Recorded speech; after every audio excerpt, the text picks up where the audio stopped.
من الشیطان الرجیم بسم اللہ الرحمن الرحیم شہر رمضان الذی انزل فیہ القرآن ھدی للناس وبینات من الھدی والفرقان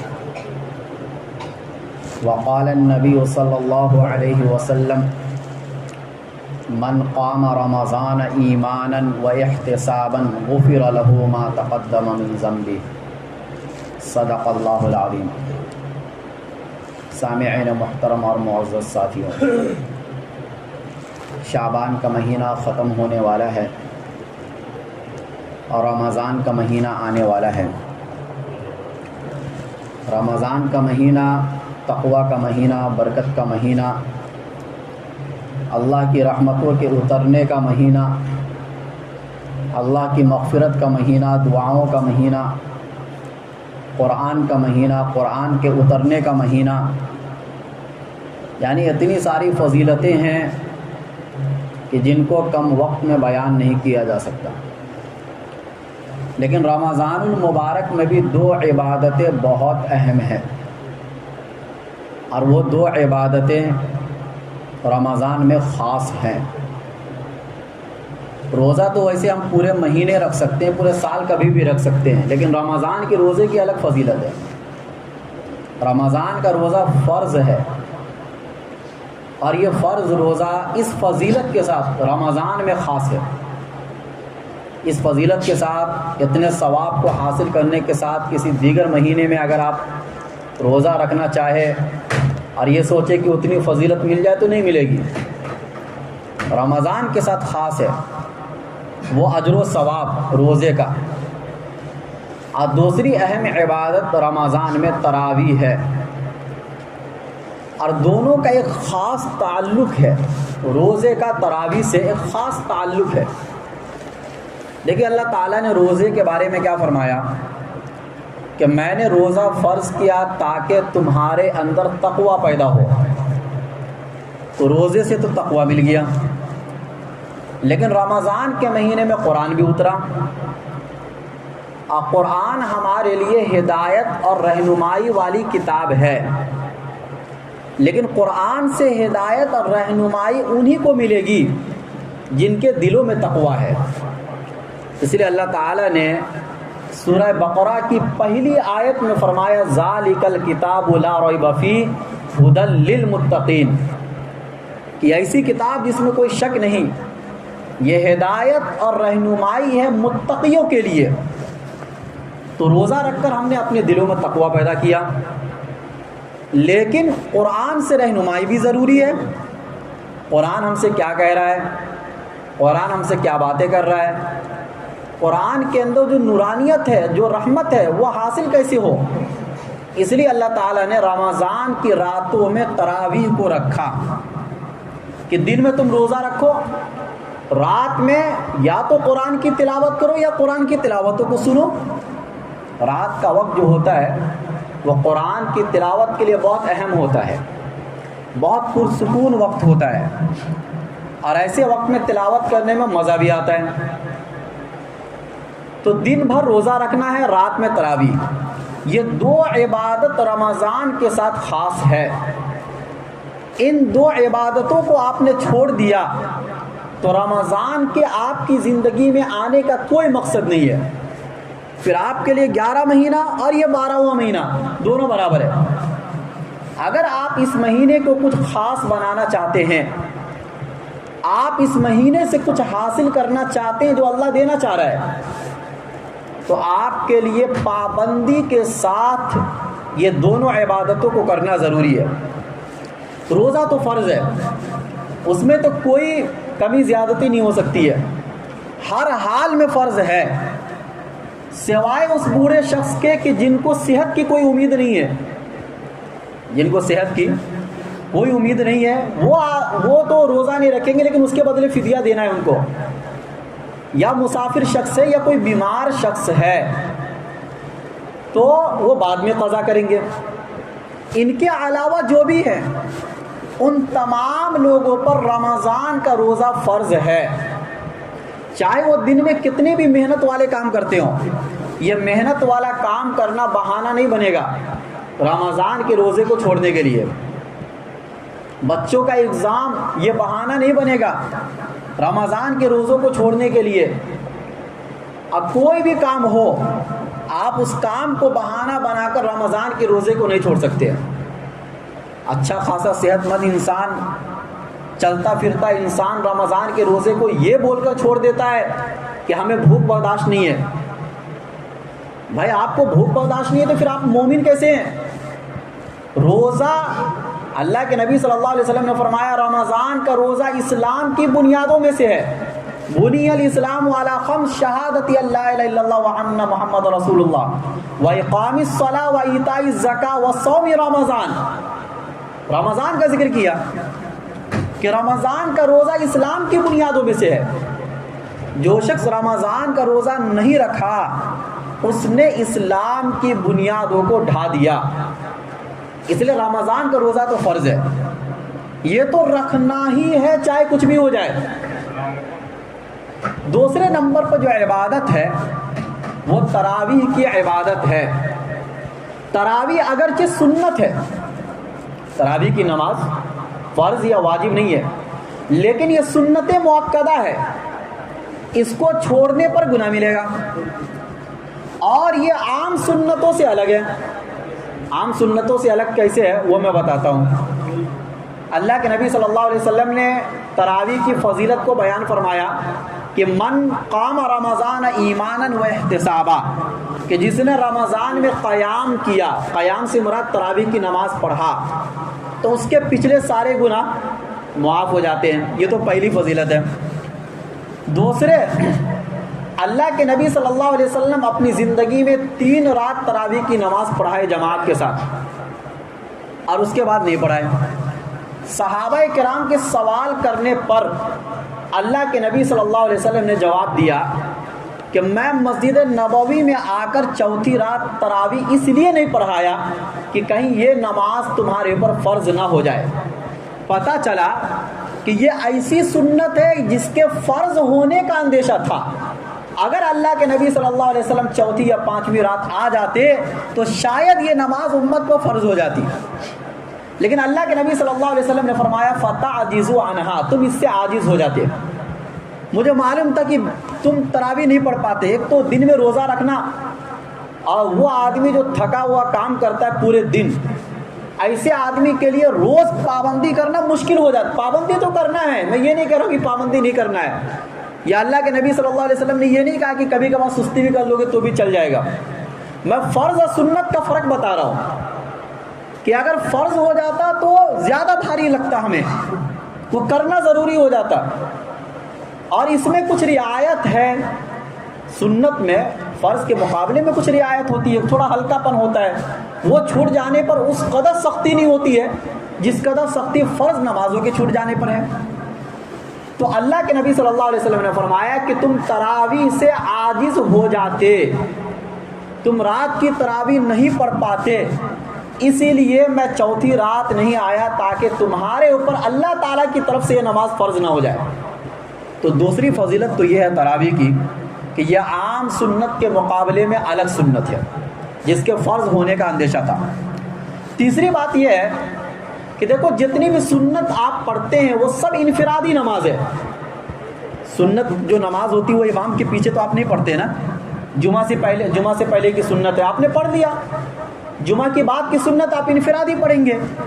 فجر سے پہلے، ظہر سے پہلے، ظہر کے بعد، مغرب کے بعد، عشاء کے بعد جتنی بھی سنتیں ہیں آپ گن لیجئے، وہ ساری سنتیں آپ انفراداً پڑھتے ہیں.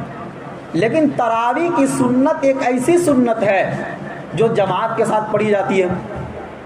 گویا کہ اس نماز کو فرض نماز سے مشابہت ہے، تراویح کی نماز کو فرض نماز سے مشابہت ہے کہ جیسے فرض نماز جماعت سے پڑھی جاتی ہے اسی طریقے سے تراویح کی نماز جماعت سے پڑھی جاتی ہے. اسی طریقے سے تراویح کی نماز میں کثرت سجود، ہمیں سجدہ زیادہ کرنے کو ملتا ہے، دیگر کسی بھی نماز میں اتنا سجدہ کرنے کا موقع نہیں ملتا ہے. یہاں پر ایک ساتھ ہم کئی سجدے کر لیتے ہیں. 20 رکعت کی تراویح میں کتنے سجدے ہو جاتے ہیں. اب یہ سجدے جو ہے اللہ سے قرب کے ذریعے ہیں۔ اللہ تعالیٰ نے قرآن کریم میں فرمایا وَاسْجُدْ وَاقْتَرِب، سجدہ کرو اور اللہ سے قریب ہو جاؤ۔ اس سے کیا پتہ چلا؟ ہمیں اللہ تعالیٰ سے سب سے زیادہ قربت سجدے کی حالت میں ہوتی ہے، اور تراویح کی نماز میں ہم سب سے زیادہ اللہ سے قریب ہوتے ہیں کیونکہ اس میں سب سے زیادہ سجدہ کرتے ہیں۔ اسی طریقے سے یہ نماز ایک ایسی نماز ہے کہ جس میں صحابہ کا شوق تو دیکھیے کہ اللہ کے نبی جب پہلی رات تراویح پڑھائے تو ظاہر سی بات ہے زیادہ لوگوں کو معلوم نہیں تھا، اچانک اللہ کے نبی صلی اللہ علیہ وسلم نے تراویح کی نماز پڑھائی جماعت سے، اور اعلان بھی نہیں فرمایا تھا، تو جتنے لوگ مسجد میں حاضر تھے سب جماعت میں شریک ہو گئے۔ لیکن اگلے دن اور بھی لوگوں کو پتہ چلا، جو دور دراز تھے ان کو بھی پتہ چلا کہ اللہ کے نبی ایک نئی نماز شروع کی ہے، لہذا دوسری رات اور بھی زیادہ لوگ آ گئے کہ بھائی وہ نماز کیا ہے، وہ بھی جماعت سے ہو رہی ہے اللہ کے نبی کے پیچھے، اللہ کے نبی قرآن پڑھے وہ سننے کا تو مزہ ہی کچھ اور ہے۔ ایمان تازہ ہو جاتا تھا صحابہ کرام کا، جن پر قرآن نازل ہو وہ قرآن کیسی تلاوت کرتے ہوں گے، ہم اور آپ تو تصور بھی نہیں کر سکتے ہیں ابھی۔ تو اللہ کے نبی صلی اللہ علیہ وسلم کی قرأت سننا، اللہ کے نبی صلی اللہ علیہ وسلم کے پیچھے نماز پڑھنا، خصوصاً مسجد نبوی میں نماز پڑھنا کتنی فضیلت کی چیز ہے۔ دوسری رات صحابہ اور بھی آ گئے، اب تیسری رات اور بھی لوگوں کو پتہ چلا، اور بھی دور دراز کے لوگوں کو پتہ چل گیا ہوگا، کوئی مسجد قباء میں رہتے ہوں گے، کوئی مسجد قبلتین میں رہتے ہوں گے، کوئی اور دور دراز کے علاقے میں رہتے ہوں گے، وہ سب آ گئے، وہ سب بھی پڑھنا شروع کر دیے۔ اب چوتھی رات اتنے صحابہ کے مسجد بھر گئی، کھڑے ہونے کی جگہ نہیں۔ اللہ کے نبی صلی اللہ علیہ وسلم اسی وجہ سے اس رات تراویح پڑھانے نہیں آئے کہ بھائی اتنا شوق صحابہ کا، اسی لیے تو اندیشہ ہوا کہ کہیں نماز فرض نہ ہو جائے۔ صحابہ کو تو شوق تھا لیکن ہمیں اور آپ کو تو اتنا شوق نہیں ہے نا۔ صحابہ کا ایمان مضبوط تھا، وہ تو دن میں، ٹھنڈی میں اور گرمی میں بھی روزہ رکھ کر پوری رات عبادت کرتے تھے، وہ تو 12 مہینے تہجد کے پابند ہوتے تھے، اور ہمیں تو رمضان میں بھی تہجد کی توفیق نہیں ملتی ہے۔ تو صحابہ تو بہت آسانی سے کر لیتے اگر ان کے اوپر فرض بھی ہو جاتا، لیکن ہمارے اور آپ کا مسئلہ ہو جاتا۔ تو سوچئے یہ وہ تراویح ہے کہ جس میں صحابہ کا شوق دیکھنے کو ملتا ہے، اور ہم اور آپ صحابہ کے نام لینے والے لوگ ہیں، لہٰذا صحابہ کے شوق کو سامنے رکھتے ہوئے ہمیں بھی اس نماز کو شوق سے پڑھنا چاہیے کہ سال میں ایک مرتبہ تو موقع ملتا ہے اس نماز کو پڑھنے کا۔ کون سا آپ کو یہ کہا جا رہا ہے کہ ہر ایک مہینہ چھوڑ کر دوسرے مہینہ آپ تراویح پڑھو؟ سال میں ایک مہینہ، اور وہ بھی ایک ایسا مہینہ جس میں ماحول بن جاتا ہے۔ ایسا نہیں ہے کہ کسی ملک والے کے لیے کوئی اور مہینہ، کسی دوسرے ملک والے کے لیے کوئی اور مہینہ، تیسرے ملک والے کے لیے کوئی ہے، بھائی ایک ہی مہینہ پوری دنیا والوں کے لیے۔ تو جب ماحول بن جاتا ہے نا تو کوئی کام کرنا آسان ہو جاتا ہے۔ تو یہ تو تراویح کے فضائل ہیں۔ تراویح پڑھنی کتنی ہے؟ تراویح اللہ کے نبی صلی اللہ علیہ وسلم کے بعد اللہ کے نبی صلی اللہ علیہ وسلم جماعت سے پڑھنا روک دیے۔ اب سب صحابہ اپنے اپنے گھروں میں تراویح پڑھتے تھے۔ اگلا سال رمضان کا آیا تو بھی اللہ کے نبی صلی اللہ علیہ وسلم مسجد نبوی میں جماعت کے ساتھ تراویح پڑھانے کے لیے نہیں آئے۔ حضرت ابو بکر صدیق رضی اللہ تعالی عنہ کا 2 سال کا زمانہ آیا، اس زمانے میں بھی تراویح سب اپنے اپنے گھروں میں پڑھتے تھے، جماعت سے تراویح نہیں ہوتی تھی۔ چونکہ حضرت ابو بکر صدیق رضی اللہ تعالی عنہ کا جو زمانہ تھا نا وہ بہت تھوڑا زمانہ تھا، اور کام بہت بڑے بڑے تھے، اس سے بڑے بڑے کام تھے، چونکہ بہت سے ایسے لوگ تھے جو نبوت کا دعویٰ کر لیے تھے، مسیلمہ کذاب، اسود عنسی، کچھ لوگ زکوٰۃ کا انکار کرنے لگ گئے، لہذا ان لوگوں سے نمٹنا پہلے ضروری تھا۔ تو حضرت ابو بکر صدیق کو جو 2 سال کا زمانہ ملا وہ بہت مشغول زمانہ، اس لیے ان چیزوں کی طرف دھیان نہیں گیا۔ لیکن صحابہ اپنے اپنے گھروں میں تراویح کی نماز انفراداً پڑھتے تھے۔ لیکن جب حضرت عمر فاروق رضی اللہ تعالیٰ عنہ کا دور خلافت آیا، اور 1 سال گزرنے کے بعد جب دوسرا سال آیا، تو دوسرے سال میں اللہ کے نبی صلی اللہ علیہ وسلم حضرت عمر فاروق رضی اللہ تعالیٰ عنہ مسجد نبوی میں آئے، اور دیکھا کہ کچھ لوگ ادھر نماز پڑھ رہے تراویح کی، کچھ لوگ ادھر نماز پڑھ رہے، کچھ لوگ وہ کونے میں نماز پڑھ رہے، کچھ لوگ وہ کونے میں نماز پڑھ رہے۔ حضرت عمر فاروق رضی اللہ تعالیٰ عنہ کو تھوڑا عجیب سا لگا کہ بھائی ایک مسجد میں الگ الگ سب نماز پڑھ رہے ہیں، چونکہ اسی طریقے سے پڑھتے ہوئے آ رہے تھے، حضرت ابو صدیق کے زمانے میں بھی یہی سلسلہ چلا. ہمارے نبی صلی اللہ علیہ وسلم کے زمانے میں بھی وہ رمضان چھوڑ کر جس میں 3 رات تراویح کی نماز اللہ کے نبی نے جماعت سے پڑھائی, اس کے بعد ایسے سب پڑھتے تھے. تو اسی طریقے سے پڑھ رہے تھے. کچھ لوگ گھروں میں بھی پڑھ رہے تھے, عورتیں جو تھیں وہ گھروں میں بھی پڑھ دیا کرتی تھیں. لیکن حضرت عمر فاروق رضی اللہ تعالیٰ عنہ کو یہ طریقہ اچھا نہیں لگا. حضرت عمر فاروق رضی اللہ تعالیٰ عنہ نے حضرت ابی بن کعب اور حضرت تمیم داری رضی اللہ تعالیٰ عنہما کو فرمایا کہ 10 رکعت تم پڑھاؤ, 10 رکعت تم پڑھاؤ, 20 رکعت تراویح. حضرت عمر فاروق رضی اللہ تعالیٰ عنہ کے دور خلافت سے جماعت کے ساتھ پورے مہینے ایک مسجد میں چلتا ہوا آیا. اس لیے ہم کہتے ہیں کہ تراویح کی جو رکعات ہے وہ ہم حضرت عمر فاروق کے زمانے سے اس لیے گنتے ہیں کہ نبی صلی اللہ علیہ وسلم سے صحیح سند کے ساتھ تراویح کی رکعت ثابت نہیں ہے. نہ 8 رکعت ثابت ہے, نہ 20 رکعت ثابت ہے. لیکن صحابہ بدعتی نہیں ہو سکتے. صحابہ اگر کوئی کام کرے تو صحابہ کو کوئی بھی انسان بدعتی کہہ سکتا ہے. صحابہ کو کوئی بھی انسان یہ کہہ سکتا ہے کہ وہ حق سے ہٹ گئے. اور خصوصاً جب عمر فاروق رضی اللہ تعالیٰ عنہ کوئی کام کرے, اب سارے صحابہ اس کو مان لے, تو وہ تو غلط ہو ہی نہیں سکتا. ویسے بھی خلفائے راشدین کا عمل سنت ہے. خلفائے راشدین کا عمل سنت ہے. اللہ کے نبی نے فرمایا علیکم بسنتی وسنت الخلفاء الراشدین المہدیین, کہ تم میری سنت کو لازم پکڑو اور خلفائے راشدین کی سنت کو لازم پکڑو. تو حضرت عمر فاروق رضی اللہ تعالیٰ عنہ خلفائے راشدین میں سے ہے. اور اس کے بعد سے پھر صحابہ, تابعین, تابعین جتنے بھی زمانے آئے, سارے زمانے میں پوری امت 20 رکعت تراویح پڑھتی ہوئی آ رہی ہے. اسی لیے جو ائمہ اربعہ ہیں جنہوں نے ہم تک حدیثوں کو پہنچایا, جنہوں نے ہم تک صحابہ کے مسائل کو پہنچایا, ان ائمہ اربعہ میں سے کوئی بھی 20 رکعت سے کم کا قائل نہیں ہے. چاہے امام اعظم ابو حنیفہ رحمۃ اللہ علیہ ہو, سارے حنفی لوگ 20 رکعت تراویح پڑھتے. پوری دنیا میں آپ کہیں بھی چلے جاؤ, حنفی آپ کو 20 رکعت تراویح پڑھتا ہوا ملے گا. امام شافعی رحمۃ اللہ علیہ کے ماننے والے شافعی المسلک, پوری دنیا میں کہیں بھی چلے جاؤ, شافعی المسلک جتنے بھی ہوں گے سب 20 رکعت تراویح پڑھیں گے. امام احمد بن حنبل رحمۃ اللہ علیہ فقہ حنبلی, جہاں بھی فقہ حنبلی کو فالو لوگ کرتے ہیں وہ 20 رکعتی تراویح پڑھتے ہیں. امام مالک رحمۃ اللہ علیہ کے ماننے والے بھی 20 رکعت بھی پڑھتے ہیں, اس سے زیادہ بھی پڑھتے, لیکن 20 سے کم کہیں بھی پوری دنیا میں آپ کو نہیں ملے گا. مسجد حرام اور مسجد نبوی میں لاک ڈاؤن تک 2019 یا 20 تک جب سے عمر فاروق نے شروع کیا تھا تراویح کی نماز, اس وقت سے لے کر 20 رکعت تراویح ہوتی ہوئی آ رہی تھی. اور اس کے اوپر مسجد نبوی کے ایک امام نے مستقل ایک کتاب لکھی جس میں انہوں نے لکھا کہ 1000 سال سے بھی زیادہ مسجد نبوی میں 20 رکعت تراویح سے کم نہیں ہوئی. لیکن اس کے بعد ان لوگوں کو کیا سمجھ میں آیا کہ پھر لاک ڈاؤن کے بعد انہوں نے 10 رکعت تراویح کر دیا, 3 رکعت وتر, یعنی وہ 8 پر بھی نہیں آئے. 10 رکعت تراویح اور 3 رکعت وتر, یعنی 13 رکعت پڑھتے ہیں. خیر ان کا مسئلہ ہے. تو کہنے کا مطلب یہ ہے کہ ائمہ اربعہ جس چیز پر متفق ہو جائیں اس پر امت کا اجماع ہو جاتا ہے. کیا ہو جاتا ہے؟ پوری امت کا اجماع ہے کہ تراویح 20 رکعت سے کم نہیں ہے. اور یہی وجہ ہے کہ 1200 سال تک پوری دنیا میں کہیں پر بھی 20 رکعت سے کم تراویح نہیں پڑھی جاتی تھی. اس کے بعد سے پھر کچھ لوگ آئے جنہوں نے یہ کہا کہ تراویح 8 رکعت ہے, اور انہوں نے اس حدیث کو پیش کیا جو حدیث اصل میں تہجد سے متعلق ہے.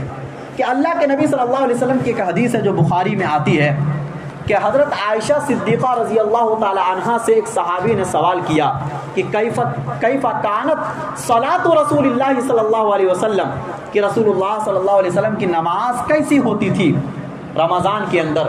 تو حضرت عائشہ صدیقہ رضی اللہ تعالی عنہا نے فرمایا کہ اللہ کے نبی صلی اللہ علیہ وسلم رمضان غیر رمضان, یعنی اسی حدیث کے اندر پورے 12 مہینے کا تذکرہ ہے. کس کا تذکرہ ہے؟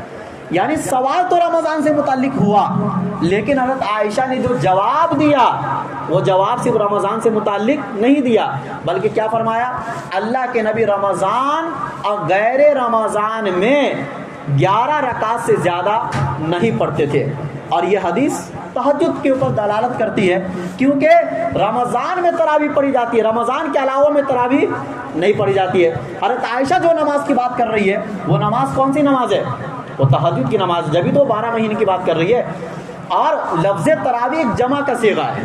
اس کا صیغہ ہے، دیکھو ایک آدمی ہوگا تو ہم کہیں گے یہ ایک آدمی ہے، دو کو ہم دو بولیں گے، تین کو ہم تین بولیں گے. تو یہ تو ہمیں سمجھ میں آتا نا، ایک دو تین. لفظ تراویح یہ جمع ہے ترویحتن کی. اب ترویہ کس کو بولتے ہیں؟ ہر 4 رکعت کے بعد جو ہم تھوڑا سا آرام کرتے ہیں اس کو کیا بولا جاتا ہے؟ ترویہ بولا جاتا ہے. یعنی 4 رکعت پر بیٹھنے کو ایک ترویہ کہا جاتا ہے، 8 رکعت پر بیٹھنے کو ترویحتین کہا جائے گا، اور 12 رکعت جب ہوگی تب جا کے اس کو تراویح کہا جائے گا. یہ لفظ تراویح 8 رکعت پر فٹ ہی نہیں بیٹھے گا لفظ تراویح. خیر ہمارا مسئلہ یہ ہے کہ ہم یہ بتانا چاہ رہے ہیں کہ امت کے بڑے بڑے سلف صالحین نے کتنی رکعت تراویح پڑھی ہے؟ 20 رکعت تراویح پڑھی ہے. اب آپ آج کے زمانے میں یہ کہو کہ یہ والی حدیث نہ امام اعظم ابو حنیفہ کو سمجھ میں آئی، یہ والی حدیث نہ امام شافعی کو سمجھ میں آئی، یہ والی حدیث نہ امام احمد بن حنبل کو سمجھ میں آئی، یہ والی حدیث نہ امام مالک کو سمجھ میں آئی. وقت کے اتنے بڑے بڑے علامہ، اتنے بڑے بڑے محدث، اتنے بڑے بڑے فقیہ جن کو پوری دنیا نے فالو کیا، ان تمام لوگوں کو حدیثیں سمجھ میں نہیں آئی. اب 1200 سال کے بعد آج کے کچھ لوگوں کو حدیثیں سمجھ میں آ گئی کہ تراویح کتنی رکعت ہے؟ 8 رکعت. یہ تو غلط بات ہوگی نا. امت یہ سوال کرے گی کہ بھائی یہ 1200 سال تک پھر امت ایک غلط راستے پر چل رہی تھی. یہ سارے محدثین جنہوں نے ہم تک حدیث پہنچایا، یہ سارے لوگوں کو حدیث نہیں معلوم، تو پھر انہوں نے اسلام کی کیا خدمت کی ہے؟ پھر ہم ان کا نام کیوں لیتے ہیں؟ ان کا ہم کیا ان لوگوں نے بدعت ایجاد کر دیا؟ کیا آپ ان کو بدعتی کہہ سکتے ہیں؟ تو کہنے کا مطلب ہے کہ جو حضرات یہ کہتے ہیں، دیکھو جن کو کم پڑھنا جس کو زیادہ پڑھنا یہ ان کا مسئلہ ہے، لیکن اہل سنت والجماعت کا یہ متفقہ مسئلہ ہے، یہ متفقہ فیصلہ ہے کہ تراویح مکمل 20 رکعت ہوتی ہے. اس سے کم کو نفل کہا جائے گا، تہجد کہا جائے گا، تراویح نہیں کہا جائے گا. تراویح نہیں کہا جائے گا، اس لیے کہ سارے مسلک کے لوگ اپنی اپنی کتابوں میں شروع زمانے سے، علامہ نووی رحمۃ اللہ علیہ بہت بڑے وقت کے محدث گزرے ہیں جنہوں نے مسلم شریف کی شرح لکھی ہے، بہت بڑا نام ہے. انہوں نے فرمایا وہ مذہبنا انہا 20 رکعۃ، شافعی مسلک تھے وہ، فرمایا ہمارا مذہب یہ کہ 20 رکعت ہے. اسی طریقے سے علامہ ابن قدامہ حنبلی رحمۃ اللہ علیہ، فقہ حنبلی کے بہت بڑے گزرے ہیں وہ، انہوں نے اپنی کتاب میں لکھا کہ 20 رکعت ہے. امام احمد بن حنبل رحمۃ اللہ علیہ 20 رکعت کو پسند کرتے تھے. امام ترمذی رحمۃ اللہ علیہ وقت کے اتنے بڑے محدث ہیں، ترمذی شریف ان کی کتاب ہے، حدیث کی کتاب. امام بخاری کے شاگرد ہے، امام بخاری ان کے استاد ہیں امام ترمذی کے. انہوں نے اپنی کتاب میں لکھا وَأَكْثَرُ أَهْلِ الْعِلْمِ عَلَى مَا رُوِيَ عَنْ عُمَرَ وَعَلِيٍّ وَأَصْحَابِ النَّبِيِّ صلی اللہ علیہ وسلم، کہ حضرت علی، حضرت عمر اور نبی صلی اللہ علیہ وسلم کے صحابہ سے اور اکثر اہل علم اس بات پر ہے کہ تراویح 20 رکعت ہے. اب سوال یہ پیدا ہوتا ہے کیا امام ترمذی کا زمانہ محدثین کا زمانہ ہے؟ اگر ان کے زمانے میں کوئی 8 رکعت پڑھتا ہوتا تو ضرور اپنی کتاب میں اس کو نقل کرتے. ان کے زمانے میں اس چیز کا وجود نہیں ہے. اگر دیکھو وہ 41 رکعت کو نقل کر رہے ہیں، 36 رکعت کو نقل کر رہے ہیں، کیونکہ مالکی لوگ اتنا پڑھتے تھے، لیکن 20 سے کم کو انہوں نے نقل نہیں کیا. پتہ چلا کہ ان کے زمانے میں جو کہ محدثین کا زمانہ تھا اس چیز کا وجود ہی نہیں تھا. تو ہم تو یہ دیکھ رہے ہیں کہ مجتہدین کے زمانے میں کوئی 20 سے کم نہیں پڑھ رہا ہے، محدثین کے زمانے میں کوئی 20 سے کم نہیں پڑھ رہا ہے، جبکہ انہی لوگوں کے واسطے سے ہم تک حدیث پہنچی ہے. ہم نے تو ڈائریکٹ نبی صلی اللہ علیہ وسلم سے کوئی حدیث سنی نہیں نا. اب اگر انہی کو حدیث نہیں سمجھ میں آئی تو پھر کس کو سمجھ میں آئی؟ کیا 1200 سال کے بعد ہمیں اور آپ کو حدیث سمجھ میں آ رہی ہے؟ اب 1200 سال تک کے جو لوگ تھے ان کو حدیثیں سمجھ میں نہیں آئی. تو یہ امت کا اجماعی مسئلہ ہے، اور امت کے اجماعی مسئلے میں اختلاف کرنا یہ درست نہیں ہے. اگر کسی کو کم کوئی نہیں پڑھی ان کا مسئلہ ہے بھائی، لیکن جو پڑھنے والے آپ ان کو کنفیوژن کا شکار مت بناؤ. امت میں 1200 سال تک کسی نے کسی کو کنفیوز نہیں کیا، 20 رکعت پر عمل ہوتا ہوا آیا. لیکن آج کچھ لوگ، یہ بیان میں اس لیے کر رہا ہوں، اختلافی مسئلے کو میں بیان نہیں کرتا، لیکن یہ اختلافی مسئلہ ہے نہیں. سب سے بڑی بات تو یہ ہے یہ اجماعی مسئلہ ہے، اور یہ میں بیان اس لیے کر رہا ہوں کہ جو ہمارے 20 رکعت تراویح پڑھنے والے لوگ ہیں، کچھ ایسے لوگ ہیں جو ان میں سے ایک کو پکڑتے ہیں، اور جو پڑھنے والے ان کو پکڑتے ہیں، نہ پڑھنے والے کو نہیں پکڑتے. جو مسجدوں میں آنے والے لوگ ہیں ان کو پکڑتے، کہتے دیکھو بخاری میں لکھا ہے کہ اللہ کے نبی صلی اللہ علیہ وسلم 11 رکعت سے زیادہ نہیں پڑھتے تھے. میں نے بتا دیا کہ بخاری کی اس حدیث کا تعلق تہجد سے ہے، اور ہم تہجد کی نفی کہاں کرتے ہیں؟ ہم تو رمضان میں تراویح بھی پڑھ رہے ہیں، تہجد بھی پڑھ رہے ہیں. دونوں پڑھ رہے ہیں. ان کے نزدیک تراویح تہجد دونوں ایک ہے. تو بھائی جب دو نمازوں کو ایک قرار دے گے تو مطلب تم تراویح کا انکار کر رہے ہو. کوئی کل کو آ کر یہ کہے کہ مغرب اور عشاء دونوں ایک ہی نماز ہے, مغرب اور عشاء دونوں ایک ہی نماز ہے, یا عصر اور مغرب دونوں ایک ہی نماز ہے, تو مطلب دو میں سے کسی ایک نماز کا آپ انکار کر رہے ہو. دونوں نماز دو ہوگی, ایک کیسے ہو جائے گی؟ تو یہ کہتے ہیں کہ تراویح تہجد ایک ہی نماز ہے. جب ایک ہی ہے تو تم 8, جب ایک ہی ہے تو اللہ کے نبی سے تہجد 10 رکعت بھی پڑھنا ثابت ہے. بخاری کی حدیث میں اللہ کے نبی سے تہجد 13 رکعت پڑھنا بھی ثابت ہے. اللہ کے نبی سے تہجد 4 رکعت پڑھنا بھی ثابت ہے. پھر تم 8 کو کیوں لے کے پکڑے ہوئے ہو؟ پھر 8 سے کم پر بھی آؤ, 8 سے زیادہ پر بھی جاؤ. گویا کہ آپ خود تہجد اور تراویح کو ایک نہیں مان رہے ہو, اور اگر ایک مان رہے تو زیادہ پر بھی کبھی چلے جاؤ, کبھی کم پر بھی آ جاؤ. ایک پر کیوں آپ نے متعین کر دیا؟ اس لیے آپ کو کنفیوژن کا شکار نہیں ہونا ہے. ایسا کوئی بھی آدمی آپ کے پاس آئے جو یہ کہے کہ تراویح 8 رکعت ہے, آپ امام صاحب سے کانٹیکٹ کیجیے. کن سے کانٹیکٹ کیجیے؟ ان کو آپ امام صاحب کے پاس لے کے آئیے, انشاءاللہ سارے مسئلے کا حل نکل جائے گا. اپنی عبادت کو, رمضان کی خاص عبادت کو خراب مت کیجیے, کیونکہ یہ پوری امت کا متفقہ فیصلہ ہے. یہ رفع الیدین کرنے نہ کرنے والا مسئلہ نہیں ہے کہ امت میں دونوں طرف لوگ تھے. آمین زور سے کہنا نہ کہنا یہ وہ والا مسئلہ نہیں ہے, کیونکہ اس میں امت دونوں طرف ہے. صحابہ کے زمانے سے کچھ لوگ آمین زور سے بھی کہتے, کچھ لوگ آہستہ بھی, ہمیں کوئی مسئلہ نہیں ہے. صحابہ کے زمانے سے کچھ صحابہ رفع الیدین کرتے ہیں, کچھ صحابہ رفع الیدین نہیں کرتے تھے, ہمیں کوئی مسئلہ نہیں ہے. صحابہ کے زمانے سے امام کے پیچھے کچھ لوگ سورہ فاتحہ پڑھتے تھے, کچھ لوگ نہیں پڑھتے تھے, خیر کوئی مسئلہ نہیں, اختلافی مسئلہ ہے. لیکن تراویح صحابہ کے زمانے سے 20 رکعت ہو رہی ہے. تراویح صحابہ کے زمانے سے 20 رکعت ہو رہی ہے, اس سے کم صحابہ یا تابعین کے زمانے میں نہیں ہوئی ہے. اس لیے میں یہ کہہ رہا ہوں کہ یہ اختلافی مسئلہ ہے ہی نہیں, یہ اجماعی اور اتفاقی مسئلہ ہے. اللہ تعالی ہم سب کو رمضان کے مہینے میں 20 رکعت تراویح جماعت کے ساتھ پورے مہینے پڑھنے کی توفیق نصیب فرمائے. وآخر دعوانا ان الحمدللہ رب العالمین.